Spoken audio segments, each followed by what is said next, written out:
All right, the old cliche, last is save the best for the last. I don't know about that, but I'll certainly do my best. Thank you, Charlie, for the kind words. I greatly, greatly appreciate it. To my fellow inductees, I applaud you, I congratulate you, and it's a sheer privilege to share this podium with you this evening. To Mr. Langford, Sean Morrison, the Hall of Fame committee, thank you, thank you, thank you. I am extremely honored and deeply humbled by this induction this evening. Tonight, for me, is not about statistics and wins and losses, but it's about the people I have met along the way, the people I've learned from, and especially the people I've befriended through the game of baseball and Fairleigh Dickinson University. People like Jay Horowitz, who meant so very much to me in my years at Fairleigh Dickinson. A football coach from Don Bosco named Jackie Moore, who instilled that word, pride, in all of us that help us carry on each day and to take that attitude of to never quit, irregardless of the dimensions of the white lines you were playing within. And there was a man who very few people in this room know about. His name was Bob Potts. He kept semi-pro baseball alive in northern New Jersey for over 40 years. He allowed young college athletes the opportunity to show their wares and to play their summer ball. He allowed former minor leaguers the opportunity to continue to play, to maybe get another shot. And he allowed people who love the game to play the game. And through Bob Potts, I've met a lot of people who are with me here tonight, people who became more than friends, but more as family. One of my roommates, Guy Budensack, and his wife are here with me tonight. Guy played basketball with Al LaBalbo. And I thank you all from the bottom of my heart for being here tonight and sharing this evening with me. My road here began with this glove. This glove is over 50 years old and still hangs in my garage. It's the first glove my dad ever bought me. And as you can see, I was supposed to be a catcher. But thank the good Lord, somebody had the wherewithal to realize that I could throw a little bit, but I couldn't hit worth a lick. Dad, just like everybody else back in the 60s, would go on the street in the neighborhood with me and catch as much as he could. He couldn't teach me much about the game because he was more of a football player in his day. Learning the game didn't really begin until the summer of 1968, between my sophomore and junior years of high school. At that time, I was pitching for a team we would call today a U-19 traveling team in Eastside Park in Paterson, New Jersey. And at the end of the game, this elderly man came up to me. He was scruffy looking, had a baseball hat on. His wife, God love her, who had had a stroke, was following behind him, carrying a scorebook. And he said to me, "Kid," he goes, you're okay. He goes, "Well, why don't you come pitch with me for the Paterson retail clerks?" He goes, "I'll teach you." And for the next 2 summers, he did. Charlie Linfanti's dad, Vince, taught me more than I could have ever imagined. From there, as we're about to enter Fairleigh, I was dating a girl from Elmwood Park. And her dad said to me one day, he said, "Look, there's a communion breakfast at St. Anthony's on Beach Street in Paterson. We're going to be honoring the Paterson High School Athlete of the Year." I nodded my head. I said, "Okay." A week or 2 went by, and it's a Saturday night, and he says to me, I had forgotten about this communion breakfast.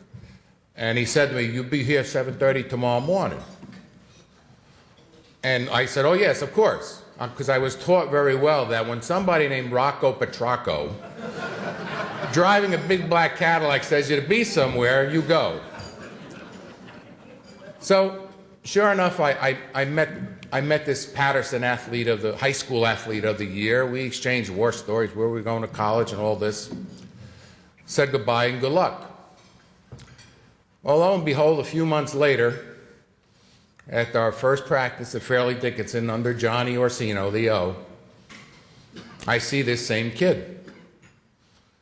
And in between sessions, because we had a double session that day, we went to the old Dairy Queen, some of you remember, on Route 4, to have a burger. And while we're having a burger, we're sitting in my car, and he leans, he's hitting me, he's pointing to the right, and he's laughing. He goes, "You got to look at this." So I turn and I look, and there's a lady innocently eating an ice cream cone. But what she was doing was sharing it with her dog. We laughed, and the laughter has gone on for nearly 40 years. His name is Jim Zepp. Many of you here know him, and I hope that one day he follows me to this podium. Now, as for the college days and the Fairleigh days, I can go on and on and on and on and on. There were some great moments. Orsino had assembled a great group of high school athletes he brought to Fairleigh, and they were a great bunch of teammates. But me, being this kid, as Charlie said, with no scholarship, wanting to learn a game, wanting to play pro ball, I said, my God, I'm with the perfect person. The O, as we always called him. Here was a guy that caught Juan Marichal, Jim Palmer, Mike Cuellar, and even Whitey Ford. So early on, there was one day where he brings catchers and pitchers into the bullpen, and he's got the mask on, and catchers are catching, and he's throwing the ball back to the pitchers at the mound, and it's soaking wet. Now, John always enjoyed a good chew. And I might say that over the years, for many of us, along with a cup of coffee, it became the breakfast of champions. But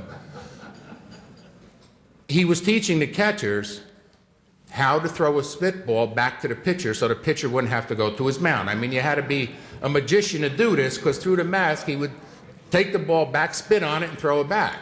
You didn't have to worry about loading it up.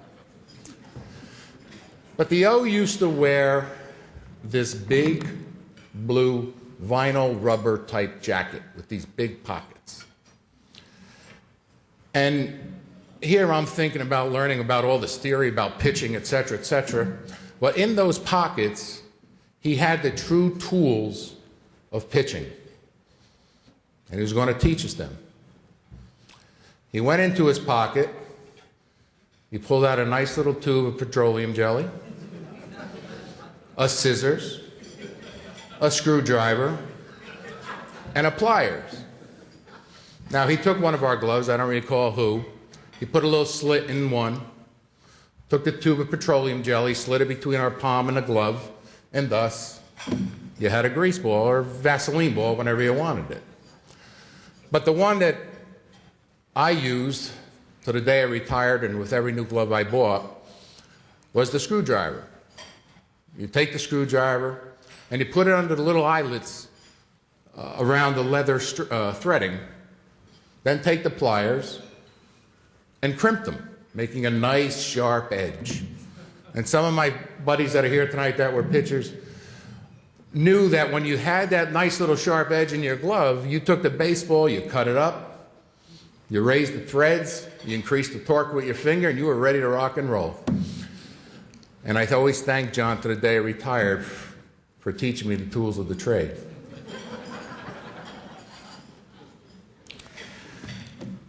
Tonight, this induction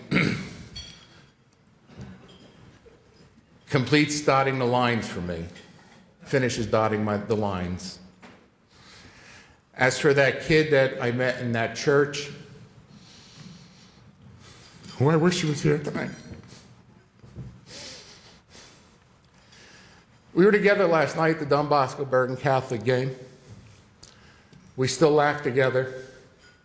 And today is godfather to my daughter. As for Charlie Linfanti and Vince Linfanti, who knew Charlie? That with your dad, God bless his soul, at 43 years later,